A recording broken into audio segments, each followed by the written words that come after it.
And thank you for joining us tonight. Very excited to announce Dr. George Haynes for our final edition of Hey You, answering that eternal question, what should I sell my hay for? So with that, George, I will turn it over to you. Okay, Adrian, yeah, thank you very much for inviting me. I'd like to start out by, having you, what are the questions that you have in your mind about hay pricing that you'd like to have me answer for you tonight? So I'll put all the burden of responsibility back on all of you that are listening.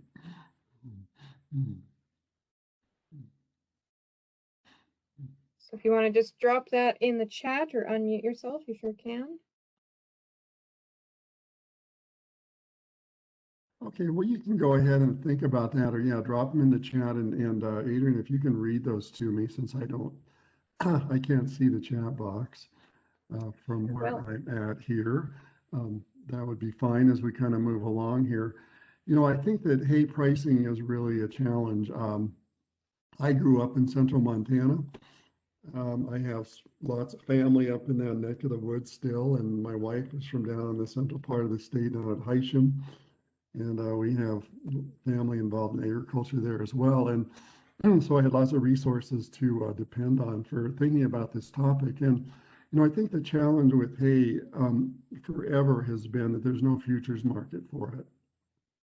And, if you want to get on and, get an idea of what you can sell some grain for, or look and see what your calves might be worth, you can go out in the futures market and take a look, and then you can go on in some other applications, figure out what your local basis looks like, and probably come up with a number that at least allows you to start thinking about what am I going to get out of this wheat or barley or primarily wheat that you're selling, and what are these calves going to be worth when I get ready to sell them as well. But in the hay market, that's just not there. And so what you end up getting is in a really difficult kind of marketing situation with it. And we end up getting quite a few calls as well, wondering, what should we be thinking about with respect to hay? So we're going to talk about it from where's the information out there? Actually is some information out there by Agricultural Marketing Services that's reported on a weekly basis.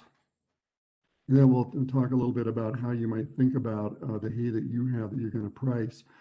I'm going to talk a little bit about, kind of the hay market. And, I come from some family members that market hay all over the place. They sell some in Canada. They've marketed some to Saudi Arabia and to China.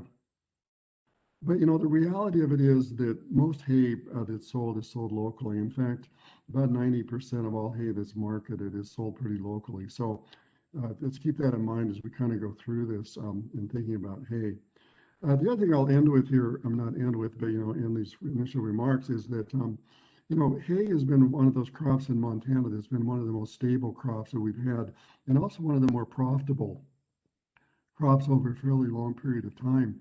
As hay prices have been, pretty strong, for some time now, and as you'll see in a few minutes here, hay prices are doing pretty well right now. So it's been one of those crops that kind of flown underneath the radar in some respects. When we think about Montana agriculture, but it's been a very good crop for many producers that are here. So anyhow, here's what I'm going to talk about tonight. Talk a little bit about hay production and prices, and then we'll talk about some kind of marketing aspects of it. They kind of go a little bit beyond pricing, but some of the really important things you need to think about, I think, when you're selling something to somebody else.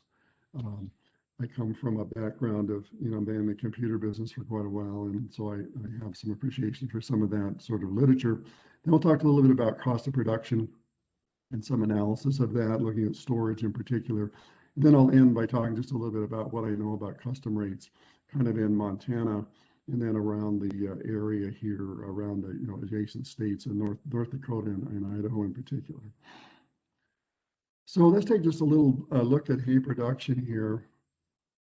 It's been a relatively, even though this line has a lot of squiggles in it as we move across time from the mid-1990s, till just this last year, it's been a pretty constant sort of hay production in Montana, kind of moving a little bit, between mostly about 5 to 6,000 tons of hay produced here in the state every year, with some, production years that haven't been so good, but other years that have been quite good. And in the last 2019 was a pretty good year. 2020 was down just a little bit, but still, 6,000 tons of hay, and some of the, more productive years in the hay market here in the state. But what I'm most interested in is prices of hay. These prices right here have been adjusted for inflation. So they're all put in 2020 prices. To give you an idea of how much they've moved around over time, you notice that, back in 2000, in the year 2000, and then again in 2016 and 17, we had some pretty high hay prices here in the state of Montana. And some of that was, due to the fact that there was not very good growing conditions elsewhere. Some of it was due to the fact that we had a pretty good hay market here because we had part of the state that had gone through some pretty severe, sort of drought situations. And so a reasonable market. As you can see, there were some low times as well. Back in 2007, 2011 in particular, I know hay prices went down and, right around the $100 mark. If you look across time, though, and you again adjust everything for inflation, you look at this, all hay prices, which includes grass and alfalfa hay in Montana, with just a little bit shy of around $140 a ton over that period of time, and which is pretty remarkable in terms of an average price. Although if we go and knock out those 3 years that were relatively high, we're going to drop back into the 120 range or so, which I kind of keep in the back of my mind is about where I think we're at on a, kind of a year in and year out sort of basis, at least at this point in time. It used to be that a few years ago I was thinking $100 a ton was kind of the base I wanted to work for, but really now it's kind of elevated itself up to around 120 bucks, I think. We're going to talk a little bit about seasonality in a little while when we talk about storage, but it's pretty remarkable. I was looking at a project that was done at Montana State University back in 1961, written by a master's student in the agricultural economics department. And he noted that, there really wasn't very much seasonality in hay prices in Montana. And looking at hay prices, and I'm not going to show you the graph tonight, but there's another one I have in my back pocket that goes back to 1995. And it looks about the same as this line does right here, which is pretty remarkable because you go to some other states, especially you get down in the Midwest, and there's quite a bit of variability in hay prices as you move through time, especially when you end up with hay prices kind of going down during the production time, in June through August, and then kind of ramping up a little bit as you kind of move into the, the fall and winter months. And then, of course, as you get down to in the time period when the amount of the hay that's still remaining on the market might diminish as you get into the later part of the winter. Now, I don't know how much I believe some of this, that there's absolutely no seasonality. I was talking to one of my family members the other day, and he said, well, be careful with that because, even in this past year, there was quite a bit of seasonality in hay prices.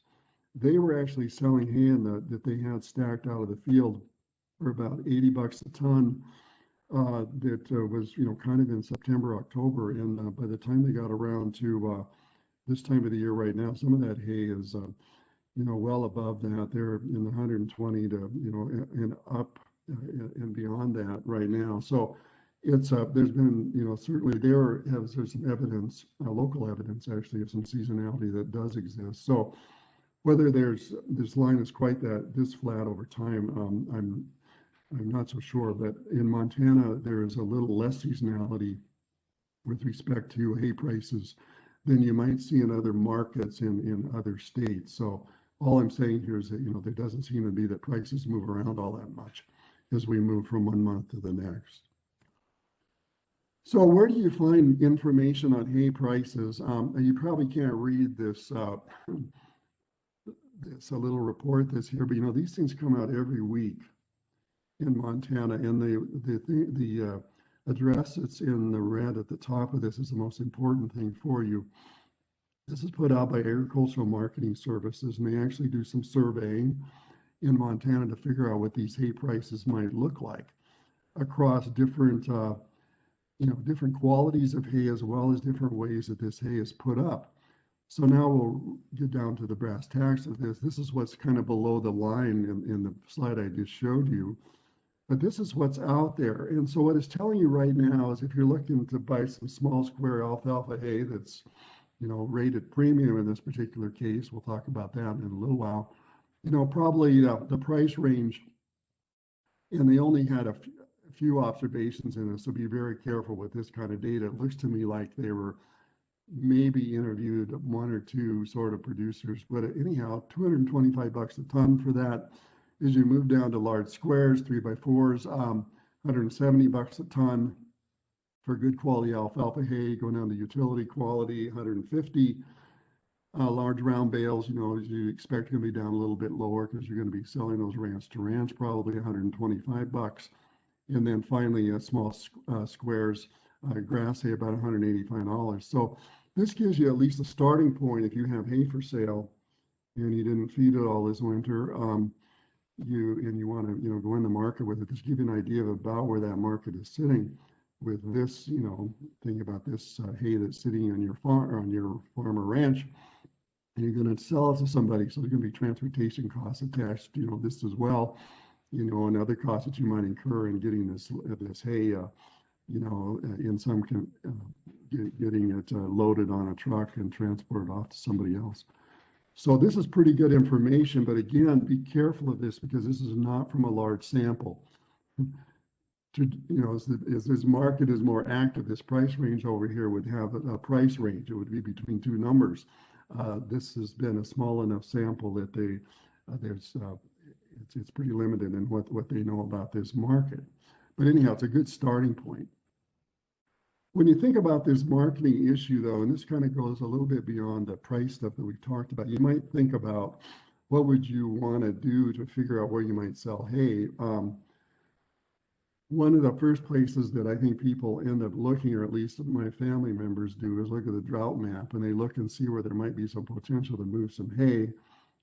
They sold a lot of hay down in the southwestern part of the United States back in 2013 and 14. They've sold more recently, they've sold quite a bit of hay in Canada. But this is what they're going to look at. And as they're dark, if you looked at the drought map before, as you move from white to, the dark red here, things are getting pretty serious. And it looks to me like, even down the Southwest right now, there's probably some reason to believe that there might be a market there. But, I'm not a real fan of looking at drought maps this time of the year. I think it's a little too early to think about that. And of course, this, there's in the traditional places that we might market hay, primarily Oklahoma, Nebraska, Texas, not so much going on there as there is as you go farther to the west, which you look at this kind of, year in, year out, you're going to find a drought map that doesn't look too different from this, but somewhat different, only because you're getting into, the southwestern desert over there. But the other thing you can do is point north. You can go and look and see how things are doing in Canada.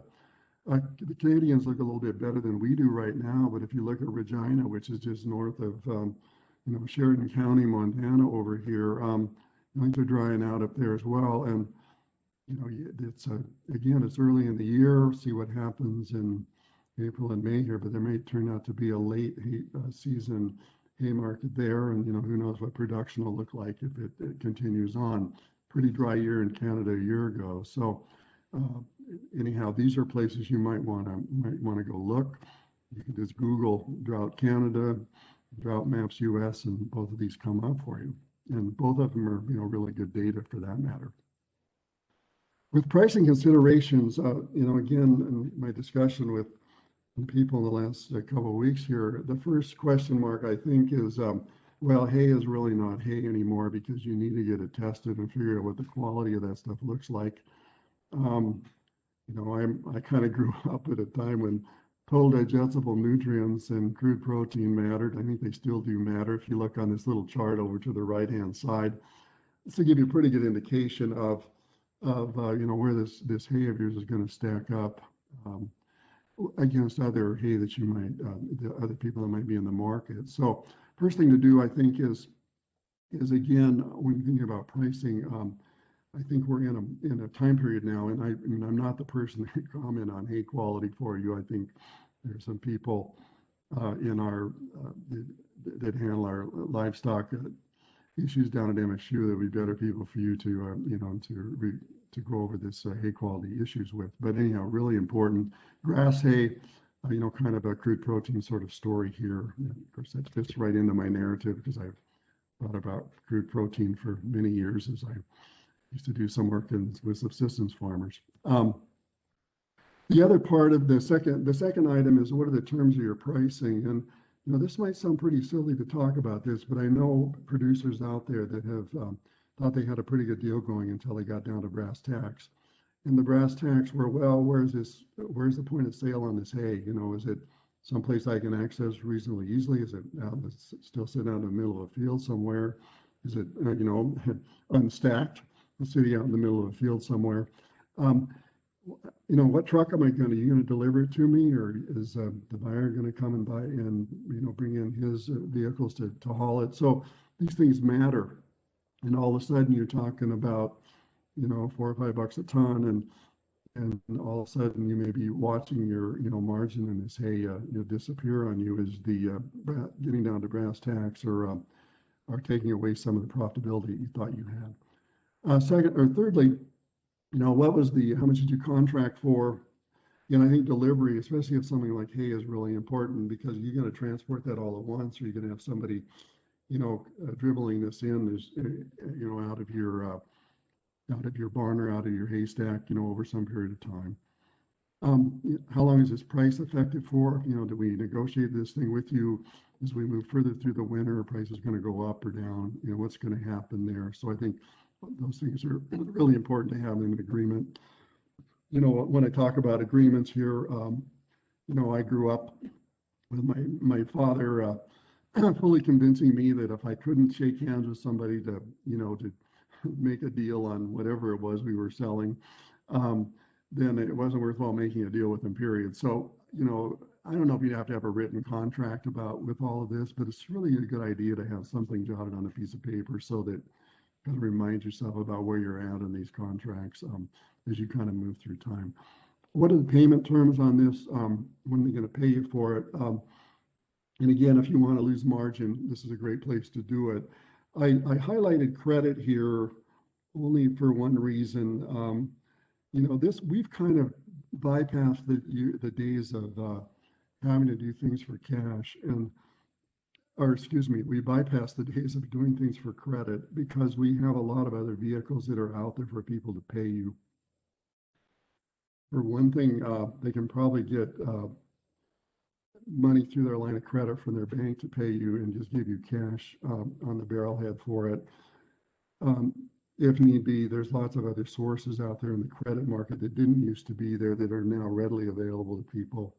You can get a $75,000 line of credit with American Express with hardly any documentation. And, I'm really in favor of people not getting involved in accounts receivable.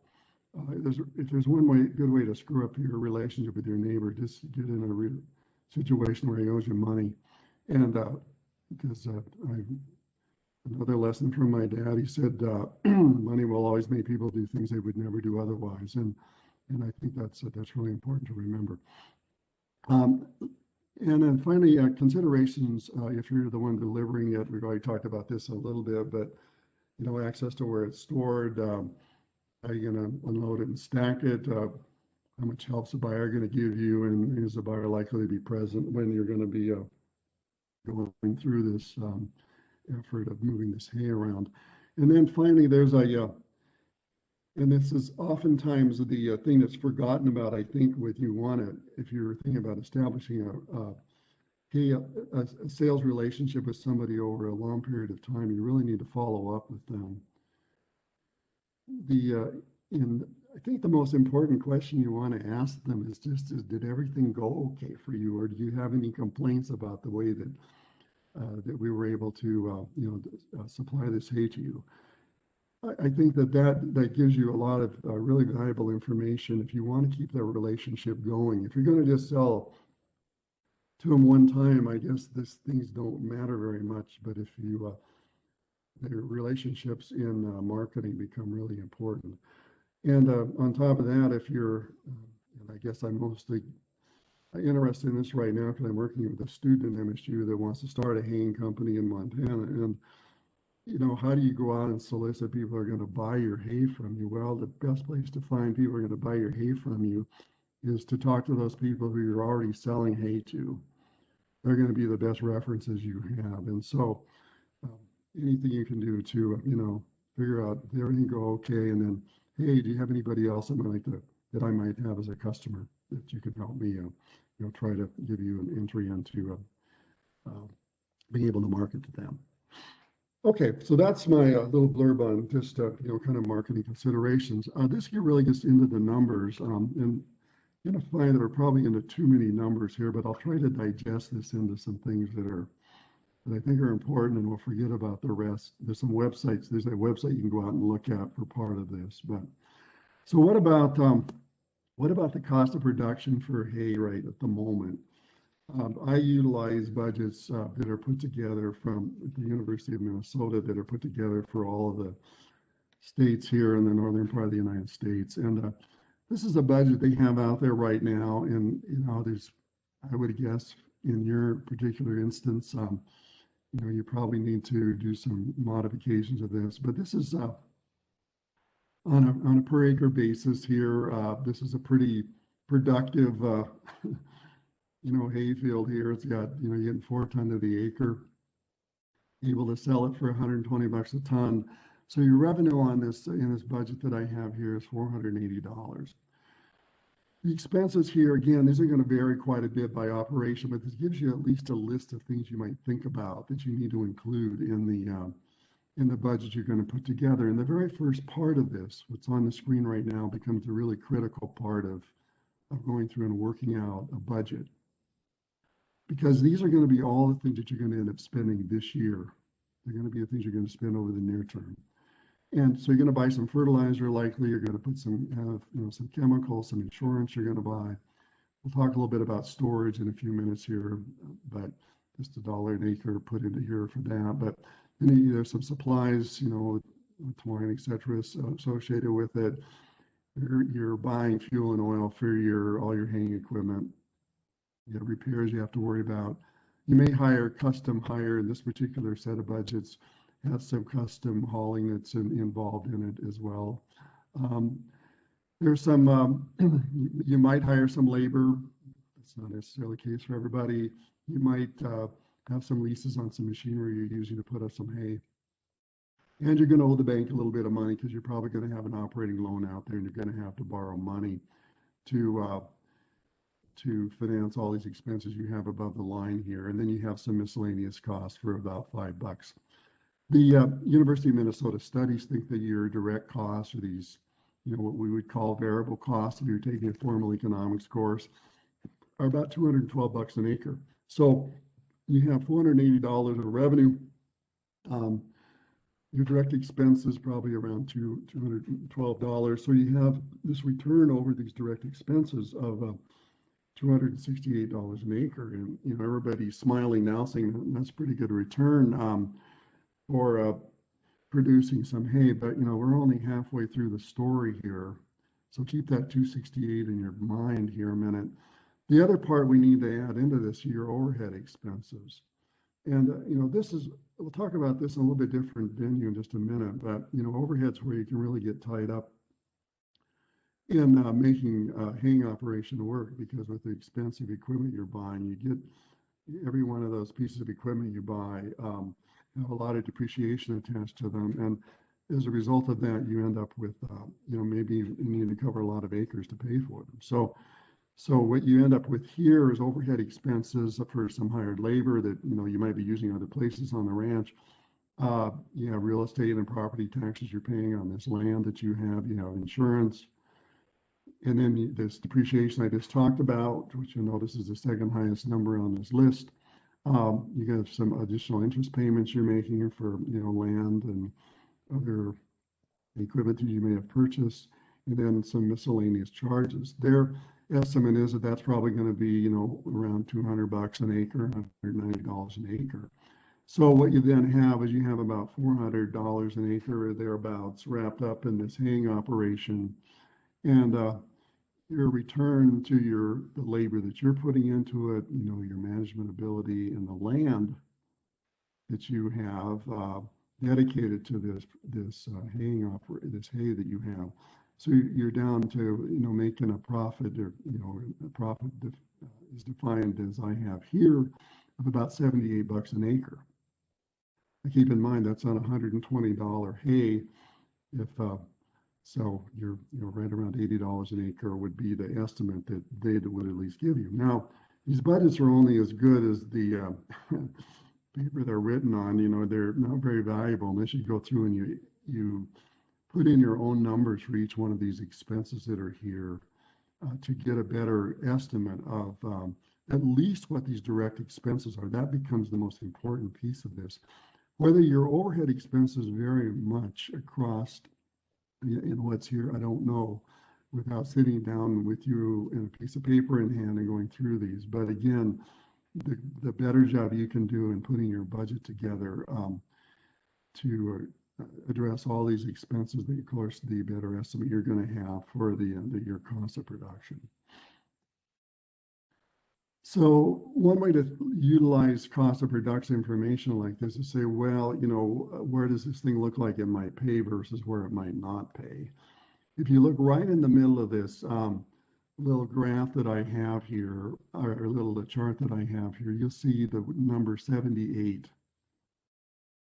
If you look at a yield of 4 ton and a price of $120 a ton over on the left, the yields are across the top, you'll see $78. Well, it looks like there's a little bit of money to be made there. It looks like if the price of hay then drops down to, $100 a ton, say, and keep in mind that, based on some of my family's hay, the prices they had in the field, back in September, October, they were actually below $100 a ton. So now you're losing money. You're losing $2 an acre, which doesn't sound much, but if you end up with having not a very good production year, you could those numbers change pretty rapidly. In fact, if you were $100 and you produce 3 tons rather than 4 tons an acre off of this land, this hay ground that you're on, you'd be losing $102 a ton. So everything in red is where you're going to lose money. Everything in black is where you might you could do better. Now, I know in Montana, to think about 4 ton of the acre, it's probably, above average, certainly for dryland conditions here, probably a little closer to average for what I might think about being some, reasonably irrigated property. But anyhow, it gives you a sense about how you might use that, because you want to know, where am I going to make money at this, and where is it going to be pretty risky for me? And looking at prices and yields kind of will provide some useful information to you. Okay, another analysis that you might want to do, and I've had a fair number of questions about this more recently, but there's this notion about, well, should I put up this hay on the ranch, or should I just go ahead and hire somebody to come in and custom harvest it and haul it, and hauling it just to stack it up for me?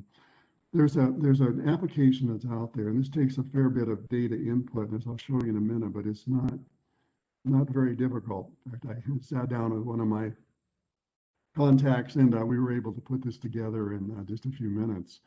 So let's just take a look. Everything in blue here is what you need to be able to supply to this little analysis. It's something put together by the Texas A&M and Oklahoma State Extension. But so you can start with the number of acres of hay that you're thinking about putting up, total bales you think you're going to produce, the average weight of those bales, the number of cuttings. They're doing 2 cuttings on this particular property, whatever interest rate you're paying on your operating note at the bank. You just use 6% here, maybe a little higher than that these days. Insurance rates, whatever you're paying, 1% is something that's kind of, pretty good standard, I think, maybe. So this gives you an estimate here of about three ton to the acre production off of this particular example. And then you need to put in some costs over on the right-hand side. You need to, what's your paying for your fuel costs, primarily diesel. What's your wage rate? For some people, you may, if you're just trying to figure out what, if you're doing most of the work yourself, you may want to put a zero in there. What are your miscellaneous costs, primarily for, any baling twine and any other expenses that you have there. And then you have to put in a couple of custom harvesting rates. One of them is what's your harvest rate, and then secondly, what's your harvest and hauling rate. And in this particular instance here, 1750 for the one of those, and then for the harvest and hauling on top, add another $5 into that, so you're going to be at 2250. With a Montana example, with corn prices and cottonseed, both of those can go in at zero. You don't really care about them here. And then you might want to put in annual cost of supervisory management. But again, if you're the one providing the management supervision, you may want to put a zero in there as well. This is where it becomes a little bit more challenging for you here. But this is a matter of going through and pricing out your equipment that you're going to be using. And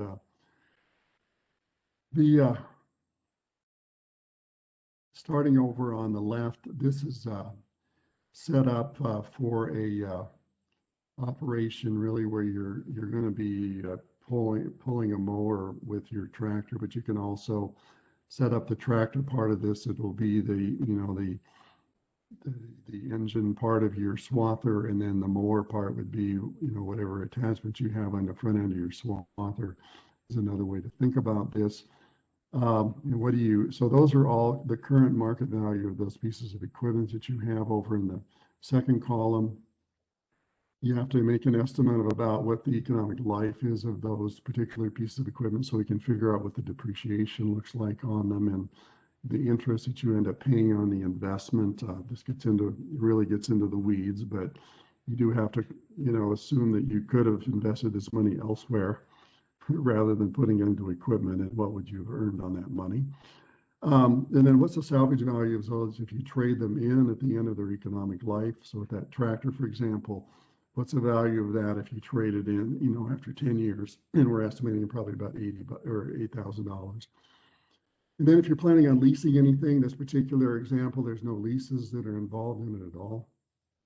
What percentage of the time is used in this haying operation? Again, that'll vary by whatever, certainly on the tractors you're using, and the rest of it's probably going to be 100%. Again, what's the life of that if you're not using it for your haying operation, just so you can assign some of the depreciation, into other enterprises. What's the horsepower, and then what are your annual repair costs, which becomes really a challenge. That's probably the most challenging part of budgeting this out. How many acres are you going to cover? And then how much fuel are you likely to be utilizing for these operations? You notice here that fuel for this tractor is at zero, but the reason that is it's going to estimate the amount of fuel usage is going to be based on whatever implements you're pulling here. So it's all taken care of there. So this is the input that's required. And it does provide some useful information to you. We're not going to go through this here, but it will go through and calculate this matrix for you.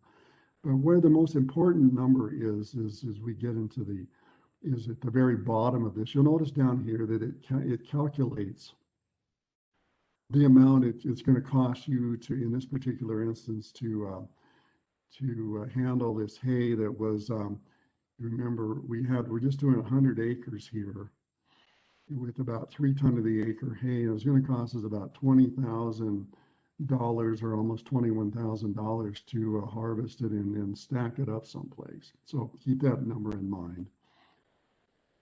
So what this will then do for you is it'll go through and compare the custom rate of putting that hay up for you. 'In this particular instance, it's going to cost you about around 28, if you look at where my arrows are at here, about 20, almost $29 a bale to put it up. If you if you try to put it up yourself in the numbers we have in here at least, the ranch is going to spend probably about 40 bucks an acre or 40 bucks a bale putting that hay up. And so it's going to end up costing them about $14 more per bale to put this up than it would have had they just had a custom operator to come in and put this up for them. Well, that's the key thing that this analysis will do for you, is to go through and help you figure out, really the essence of it comes down on a per bale basis about whether you're going to be winning or losing by trying to, get in a haying operation of your own versus having somebody come in and do some custom haying for you. So that's the value of this. There is a website that's out there. I don't know if I have, let me see here if I have the address. I may have to send the, excuse me, I may have to send the address to Adrian for you. Let's see here. Oh yeah, it's right at the very bottom of this slide right here. It's where you can go grab this particular application if you're interested in trying to going through an analysis of whether you should be buying some additional hanging equipment or just hiring a custom somebody to come in and put it up for you on some kind of custom basis. Okay. So the other thing that we talked about at the outset was this whole notion of whether there's any seasonality in hay. And when you talk about seasonality, you're talking about storage, at least in my vernacular. And if you look at this, I think this is something to really be cautious of, especially where we look at a state like Montana, where there isn't necessarily a lot of seasonality in the hay that you might be producing. So let's say that you have this hay that you've produced, it's worth 120 bucks a ton, and that's just sitting in your field. You just stacked it in the corner of your field out there. You're ready to sell it to somebody. Should you sell it right now? Should you sell it, maybe in August or September, or should you sit on it a while and see if you can get a premium out of that? Well, let's go ahead and sit on it for a while. We're going to sit on it till midwinter here, and we're going to pay. But we have to figure that we're going to have a little bit of interest on that. We're going to pay 6 months worth of interest at 7% on our operating money in this example. So you're going to pay about $4.20 a ton for that. You're going to have to load it and stack it. That may or may not be a cost you're going to incur, but likely you're going to be incurred in doing something to haul it away. Again, this goes back to the terms of your deal with whoever you sold the hay to, but say that's going to cost you $5. Again, $5 a ton. Your fire insurance is going to cost you a little bit, because if your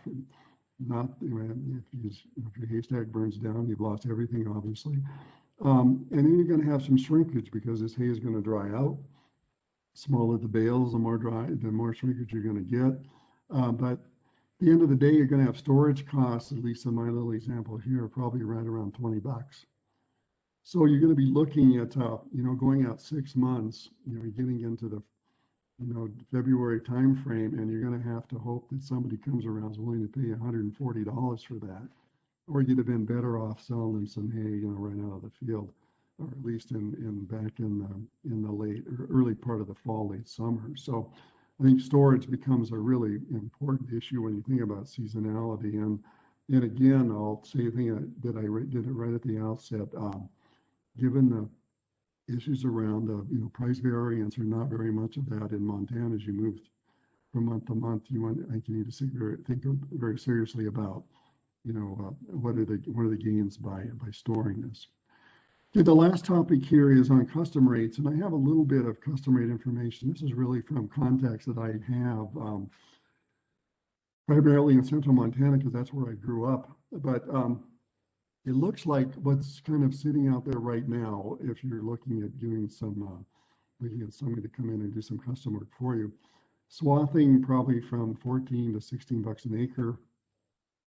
Baling, probably about the best estimate I could get, probably around a cent a pound. So if you're putting up a 1,200 pound round bale, probably 12 bucks to do that. Raking, we'll get into that in just a minute here, but tried to pin some people down on raking. They said, well, it's negotiable. We'll see in just a minute that there's probably a way to figure that out.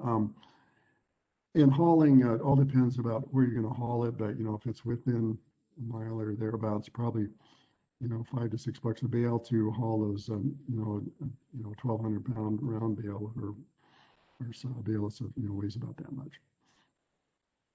If you look at the North Dakota custom rates, these are ones that are pretty current. In fact, there's a 2020. We'll look at some from Idaho in just a minute that are not quite as current as that, but probably if you're using a mower to do this, you're going to find that mowing and swathing probably about the same, although your swath is going to cost about $13 an acre here.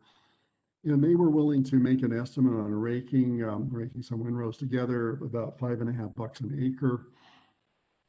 Baling, here's some prices, small squares, probably $2.50 a bale.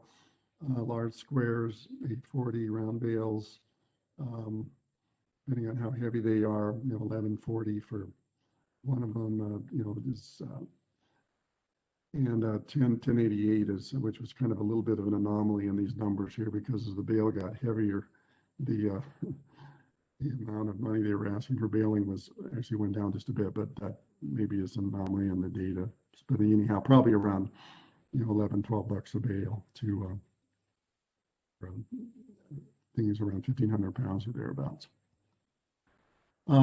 More data that's out in Idaho, and the addresses, by the way, for each one of these, for these two sources are right at the top of these slides.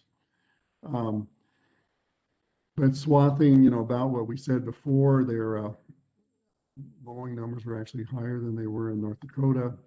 Raking, a little bit more money than in North Dakota, almost $7 an acre. But again, these are from a little bit different time period. Some other baling costs for you to look at as well, from small squares around $1.30 a bale to round bales of about $10.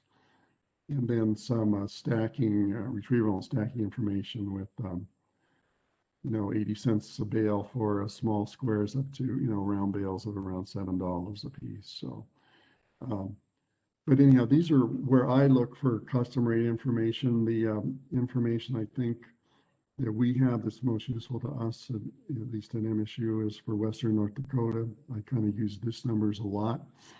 Occasionally I spend some time and do some phone calling of my own to see how we stack up against those. And I think we find that these are probably within range of about what we're seeing going on in Western North Dakota. So I think they're pretty decent custom rate numbers. Well, that's kind of it. That's about what I know about hay pricing.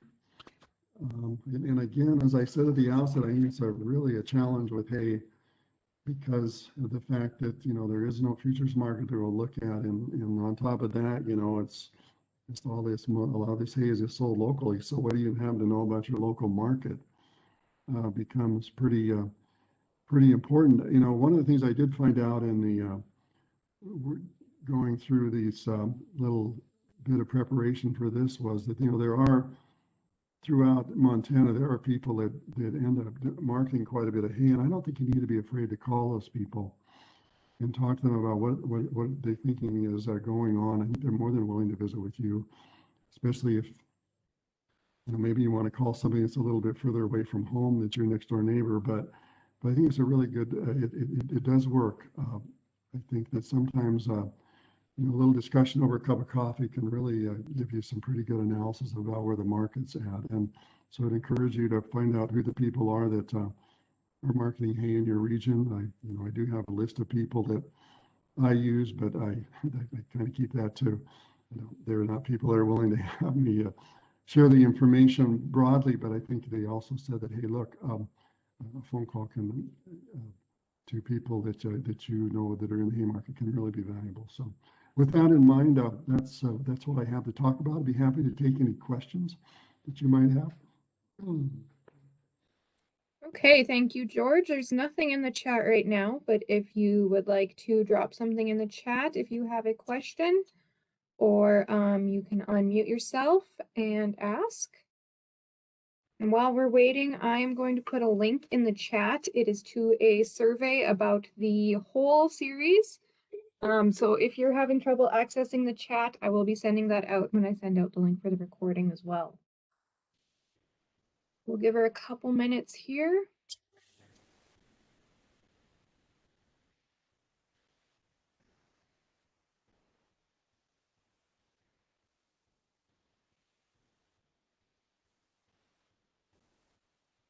Okay, I'm not seeing any questions. So thank you, George. Thank you for everyone who joined us.